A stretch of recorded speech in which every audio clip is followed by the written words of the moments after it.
There's something brewing in Cleveland that the rest of the NFL is not ready for. Not the kind of quiet, under-the-radar rebuilding project that fans learn to make peace with over a long, painful offseason. No, this is something different. Something that, if the front office plays it right, could make every offensive coordinator in the AFC North lose sleep from August all the way through January. The roster is already dangerous, the pieces are already in place, but there is one move, one single specific addition that could turn this defense from a legitimate threat into an absolute nightmare that nobody in this conference wants any part of. And the fact that it hasn't happened yet is honestly one of the more baffling stories of this entire offseason. We're going to break all of it down today.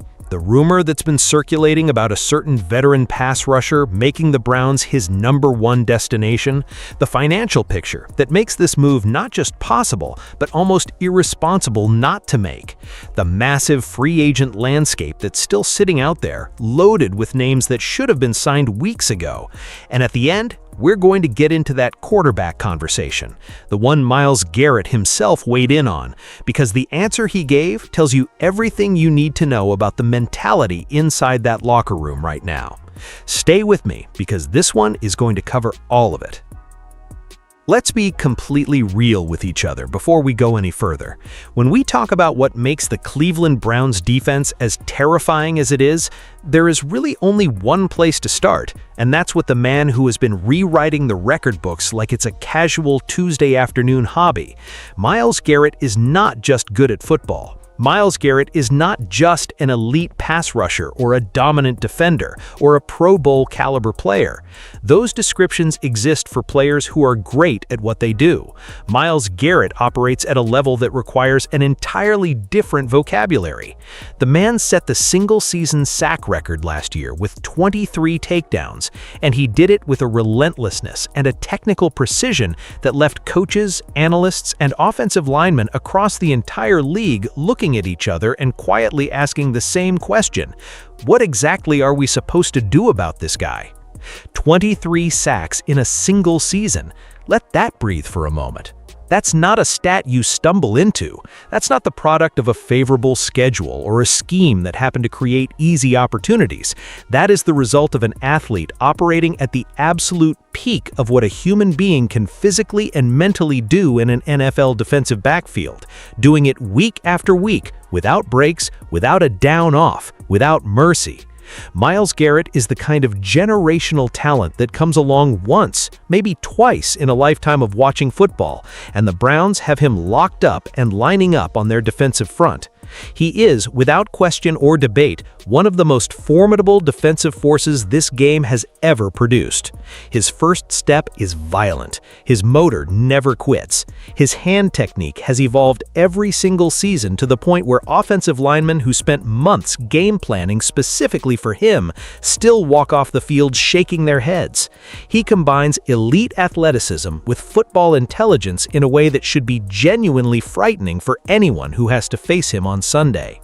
But here's the part of the conversation that people don't want to have, because it feels almost disrespectful to say it out loud when talking about someone performing at this level. Individual greatness, no matter how historic it is, has a ceiling, and that ceiling exists because of a simple, unavoidable reality that every offensive coordinator in this league already knows and is already exploiting. When you have one elite pass rusher and nothing else that demands genuine respect on the other side of the defensive line, you are handing the opposing offense a blueprint. And offensive coordinators in this league are paid enormous sums of money to read blueprints and execute them flawlessly. Here's exactly what has been happening to the Browns defense, and this isn't speculation. This is what you see when you watch the tape carefully. Offensive lines slide their protection toward Garrett every single snap. The center calls out his alignment, the guard shifts, and suddenly you have a situation where Myles is no longer working one-on-one. He's working against a chip from a running back, a tight end helping on the backside, and a guard who has been given the sole assignment of making his life miserable. When there is no real threat on the other side of the defensive line, no one who demands that same level of attention and respect, offensive coordinators don't have to make impossible decisions. decisions. They just make their one decision, execute it cleanly, and let Myles fight through an extra body on every single play. Think about what that means over the course of a 60-play game. Think about what it means by the fourth quarter when the game is on the line. Garrett is putting in twice the effort for half the production that he should be getting, not because he isn't elite, but because the entire opposing protection is built around eliminating him and trusting that nobody else on the edge is going to make them pay for it. This is not a knock on the players next to him. This is simply the reality of what happens when defenses don't have balance. One elite player surrounded by average production at the position creates a solvable problem. Two elite players, one on each side of the line, creates a problem that has no clean answer. And the Browns, for all of their defensive talent and all of Garrett's historic individual brilliance, have been presenting opposing offenses with a solvable problem for too long now. That changes the moment they find the right player to put on the other side. The rumors have been circulating with enough consistency and from enough credible places that they deserve to be taken seriously. Reports suggest that veteran pass rusher Joey Bosa has made the Cleveland Browns his preferred destination this offseason. And if you understand what Bosa brings to an NFL defensive line, not just what he was 3 or 4 years ago, but what he demonstrated even in a chaotic situation last season, then you understand exactly why this particular rumor has the potential to reshape the entire conversation around this team's Super Bowl ceiling. Let's be very clear about who we're talking about here. Joey Bosa is not a project. He is not a reclamation case. He is not a name from the past that you're hoping still has something left in the tank. Bosa is a 5-time Pro Bowl selection with a resume that speaks for itself in the loudest possible terms. He has been one of the premier pass rushers in this entire league for the better part of a decade, and the combination of his first-step explosiveness, his hand-fighting ability, his power-to-speed conversion, and his sheer football intelligence makes him exactly the kind of player that changes how an entire defense functions. Look at what he produced last season and pay close attention to the context, because the context matters enormously here. Despite being in a situation that was, by virtually every credible account, an absolute mess organizationally, Bosa still recorded 5 sacks and led the entire NFL in forced fumbles with 5. 5 forced fumbles. That is not a luck-based statistic. That is not a product of scheme or situation.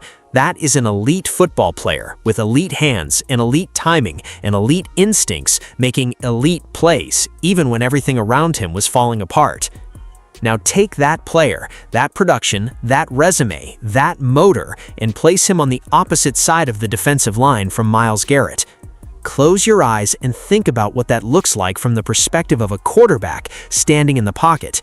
You have Myles Garrett on your left, a generational talent who just broke the sack record and is coming off the edge with the kind of first step that makes offensive linemen visibly nervous in pregame warm-ups. And now, on your right, you have Joey Bosa, a 5-time Pro Bowl veteran with fast twitch pass rush ability, perfect hand technique, and a relentless fourth-quarter motor coming at you from the other direction. There is no protection scheme on earth that solves that problem cleanly. You cannot slide toward Garrett without leaving Bosa in a one-on-one matchup. He will win more often than not. You cannot shade toward Bosa without opening up lanes that Garrett will get to the quarterback through in under 3 seconds. You cannot chip both of them without pulling bodies out of your pass protection that you cannot afford to lose.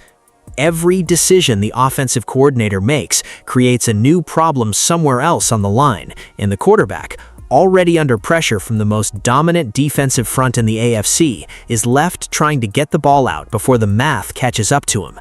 For any offense attempting to operate against that front, it is a complete structural disaster.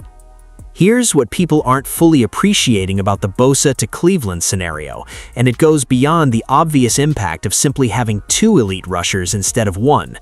The addition of Bosa doesn't just make the defense better in the traditional sense, it actively makes Myles Garrett better. And when you make Myles Garrett better than he already is, you are doing something that should terrify every franchise in this conference. Think about what Myles Garrett's workload has looked like. When you are the singular focus of every protection adjustment and every pre-snap communication on an opposing offensive line, you are carrying a physical and mental load that compounds over the course of a long season. Every chip block takes a toll. Every double team requires extra energy to fight through. Every snap where a running back is assigned specifically to slow him down is a snap where Garrett is expending effort that with a genuine complement beside him, he simply wouldn't have to spend. Bring Bosa in, and that entire dynamic shifts immediately. Now, Garrett gets true one-on-one matchups. Now, offensive lines can't afford to dedicate extra bodies to slowing him down because Bosa is right there, demanding equal attention and fully capable of making them pay if he gets it. Now, Garrett can be managed more strategically in terms of snap counts and rotation, which means he arrives at the fourth quarter, the moments that decide games and seasons, fresh, explosive, and absolutely locked in. The ability to rotate these two players, to give them strategic rest without sacrificing any pressure on the quarterback, creates a pass rush that doesn't just start fast, it finishes fast. And in the NFL, where games are so often decided in those final 2 minutes, that distinction is everything. This is not a depth move. This is not plugging a hole on the roster out of necessity. This is a calculated, intelligent piece of team building that makes your best player better, while simultaneously creating a problem for opposing offenses that simply has no clean solution.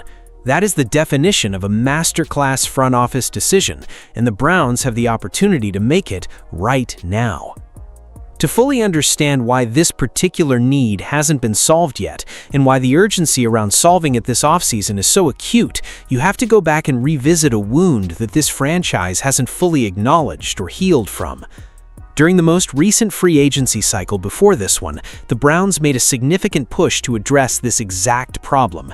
They identified the void on the opposite edge from Garrett, they targeted a player they believed could fill it, and they pursued that player with genuine conviction. AJ Epinesa was the name, and for a period of time, it genuinely looked like the deal was going to get done. The fit made sense. The need was obvious. The front office had done their homework. And then it collapsed. At the last minute, with the ink essentially ready to hit the paper, physical concerns emerged from the evaluation process, and the deal fell apart entirely. Just like that, the move that was supposed to solve one of the most glaring structural weaknesses on the entire roster disappeared, and the Browns were left standing at the altar with a problem they'd spent weeks and real resources trying to fix, now completely unsolved, and heading into a season where they needed that edge to compete. The consequences of that failure didn't just affect one season, they carried over. The void remained, and while the team made various attempts to address it through the draft and through internal development, the honest truth is that nobody, not a single player on the current roster who was brought in to fill that role, has done so at the level this defense requires to function at its absolute ceiling. Bosa isn't Epinesa. That comparison doesn't even belong in the same sentence.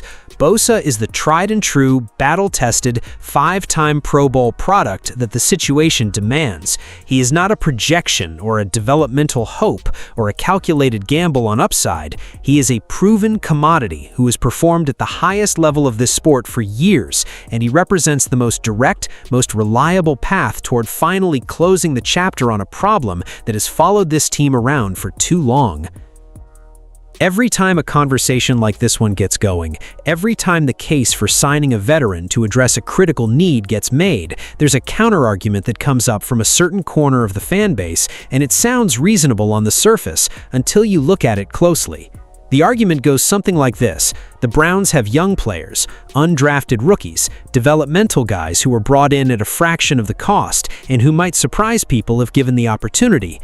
Names like Lowe and Flano have come up in these conversations, and the spirit of the argument is that you trust the process, you let the young guys develop, you don't overpay for veterans when you have a promising group coming through. And look, the talent evaluation work that goes into finding contributors in the bargain bin is genuinely impressive. The scouts who identify that kind of player deserve enormous credit for what they do, and the players themselves deserve a real shot to prove what they can do at the professional level. Nobody's disputing any of that. But here is the reality that this particular argument completely ignores, and it's a reality that doesn't care about feelings or sentiments or stories about underdogs making good. This is a win-now window, right now, today, not in 2 years when a developmental edge rusher figures out how to convert his college athleticism into consistent NFL production, not next offseason when the rookies have a full training camp under their belts. Right now is the moment. Championship windows in the NFL are brutally short and criminally unforgiving. You can lose one offseason of decisive action and find yourself on the wrong side of the window faster than any logical timeline would suggest. Teams that wait for their developmental players to be ready instead of making the moves that match their moment look back on those decisions with regret that lasts for years.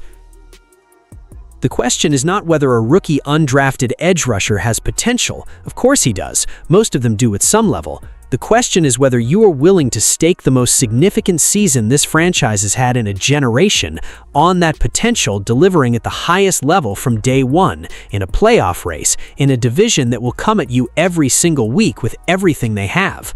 Or do you bring in a proven killer? A 5-time Pro Bowler with years of elite production and a motor that doesn't quit, and give yourself the best possible chance to make the most of this moment while it's actually in front of you? The answer to that question is not complicated. It is, in fact, one of the clearest decisions a front office can be presented with. Now let's talk about the part of this conversation that tends to make people uncomfortable, the financial reality, because the numbers here actually make the arguments stronger, not weaker, and it's worth going through them clearly. Expert projections have Bosa's current market value sitting at approximately $13 million annually. That's the number being discussed in the circles that track these things carefully, and it represents a figure that reflects both his elite production and the wear that comes with being a veteran at a physically demanding position. $13 million per year for one of the best pass rushers still available in this free agent market. Now let's look at what the Browns are actually working with. The team currently has north of $21 million in available cap space, which places them comfortably in the top half of the league in terms of financial flexibility. This is not a franchise that is pinching pennies and hoping to squeeze one more move out of a roster that's already stretched to the limit. This is a team with genuine room to maneuver, with resources available to make meaningful additions without creating problems that ripple through future roster decisions. Signing Bosa at $13 million against $21 million in available space does not cripple this team's financial future. It does not create a situation where the front office is forced into impossible decisions next offseason. It does not come at the cost of other roster priorities or create a cap crunch that undermines the stability of the team going forward. What it does, and this is the calculation that matters, is take roughly 60% of available resources and deploy them to address the single most important structural weakness on the entire roster in a way that directly amplifies the performance of the franchise's most valuable asset in a season where the team has legitimate Super Bowl aspirations. Is there a better use of $13 million in cap space for this specific team at this specific moment? Genuinely, is there an argument for spending that money on something that would have a greater impact on this team's chances of winning a championship this season? Because if that argument exists, it has not been made convincingly yet. This is not extravagant spending. This is not desperation spending. This is exactly the kind of targeted, intelligent, high-value allocation of resources that championship organizations make when they recognize the moment in front of them. The financial case for this move is, if anything, even stronger than the football case, and the football case is already about as strong as it gets. Here's something that deserves its own conversation, something that, when you look at the full picture of the current NFL free agent market, becomes almost impossible to wrap your head around if you've been following this league for any length of time. The talent that is still available right now, sitting unsigned, waiting for a phone call, ready to contribute at a high level for whatever team is smart enough to make the move, is genuinely extraordinary. This is not the typical collection of depth pieces and aging veterans that tends to populate the late offseason market. This is a group of players that in any other year would have been off the board weeks ago with contracts that reflect their legitimate value. Look at the names. Really look at them, because the list reads like something you'd see if you asked a fan to dream up the best possible available class of players. Stefon Diggs is still out there, one of the most technically precise route runners this game has produced in the last decade, a player who has been a genuine #1 receiver in this league, and who, when healthy and in the right environment, can still change the way a defense has to approach an entire game plan. Still available. Tyreek Hill has not found a home, the fastest skill player in the history of this sport, a man whose mere presence on the field forces defensive coordinators to make schematic adjustments before the ball is even snapped, a player who can turn any touch into a touchdown from anywhere on the field, still waiting for a contract.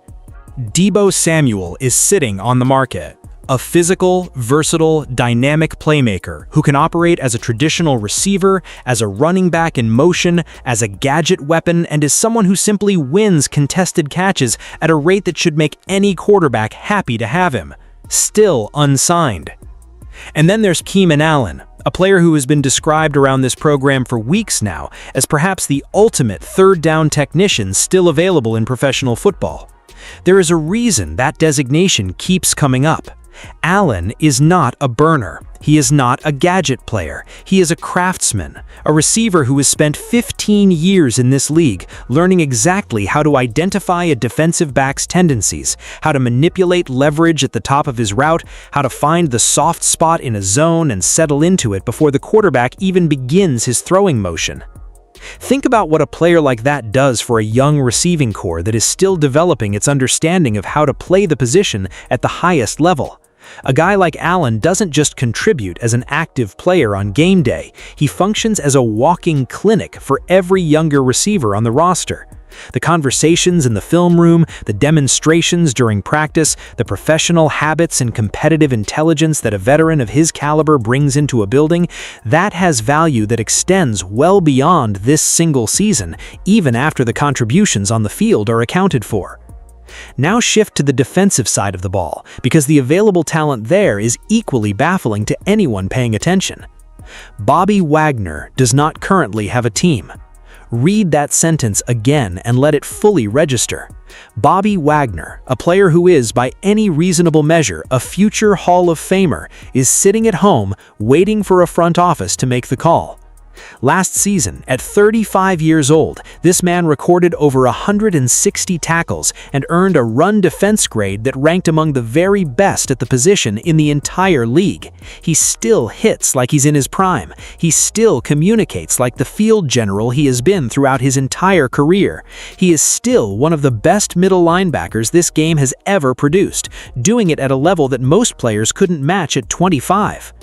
A defense that already has Garrett on the edge and potentially Bosa on the other side, with Wagner anchoring the middle of the field, is a defense that genuinely sets the standard for the rest of the league.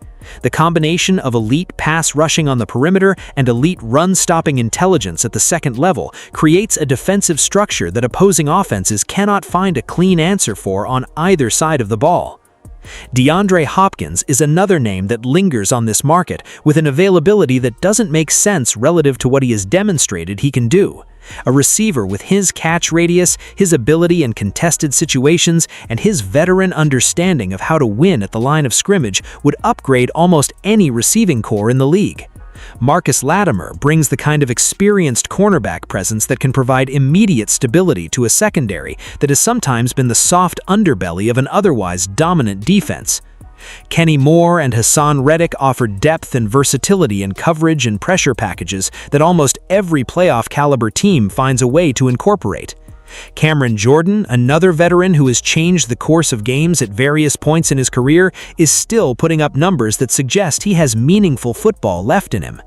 The collection of talent sitting on this market right now is staggering, and the question that keeps coming back, the one that doesn't have a satisfying answer, is why more of these players aren't already a Browns uniform. The cap space exists, the need exists, the team is clearly positioned to compete this season at the highest level. The window between having a legitimate contender and having a championship team often comes down to exactly these kinds of decisions: the willingness to be aggressive when aggression is warranted, to recognize the moment and respond to it at the appropriate scale. Here is the honest assessment of where this team stands right now, stated as plainly as it can be stated. The Browns are already competitive. The roster, as currently constructed, is talented enough to win games in this conference, talented enough to make noise in a playoff bracket, talented enough to give opponents genuine problems on both sides of the ball. That is not nothing. In a league where genuine depth of talent is extraordinarily hard to assemble and even harder to maintain, what the Browns have built is legitimately impressive. But there is a distinction between competitive and elite, and that distinction matters enormously when you are trying to chase a championship. Competitive teams win regular season games and occasionally make deep playoff runs. Elite teams, the ones that actually hoist a trophy, have that extra layer of quality that makes them genuinely difficult to game plan against, that makes their weaknesses harder to find and their strengths harder to neutralize.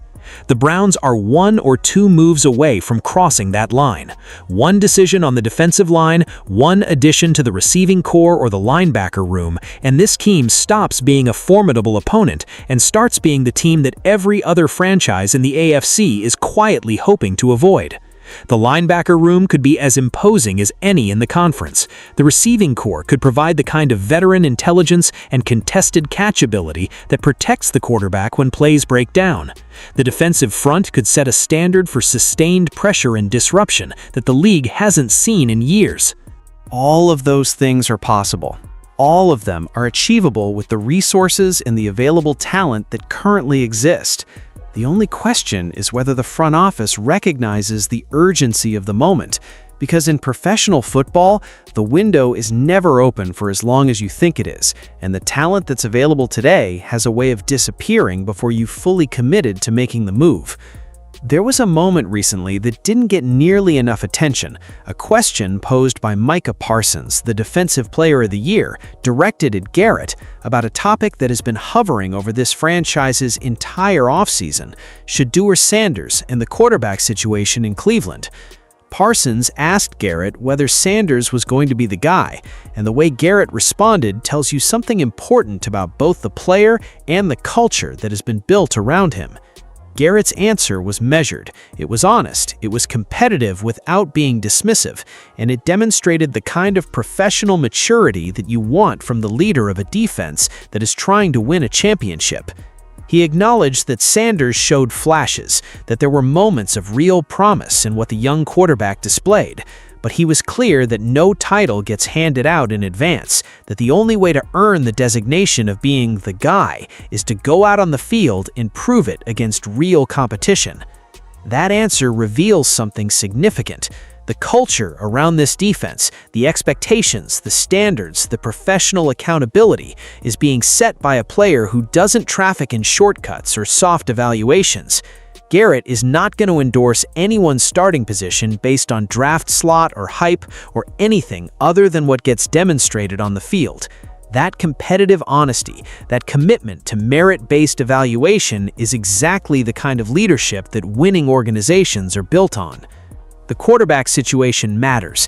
It matters enormously for the overall trajectory of this franchise and for what happens when the defense does its job and forces turnovers and puts the offense in position to score points. Shedeur Sanders having genuine talent and real upside is not in question. The flashes Garrett referenced to real, and the developmental trajectory of a young quarterback given the right environment and the right supporting cast can change dramatically from one season to the next. But what Garrett's response also makes clear is that the defense isn't waiting for the quarterback situation to resolve itself before it goes about its business. This unit, already anchored by one of the greatest pass rushers in the history of the game, is operating with a championship standard regardless of what happens under center. And the additions that need to be made this offseason are not contingent on the quarterback situation. They are about building a defense so dominant, so structurally sound, so difficult to generate clean production against, that the offense simply needs to be good enough to capitalize on the opportunities the defense creates. A Garrett Bosa edge with Wagner in the middle, operating with a secondary that has the kind of veteran leadership that Hopkins or Lattimore or Moore can provide. That is a defense that wins games, regardless of what's happening on the other side of the ball.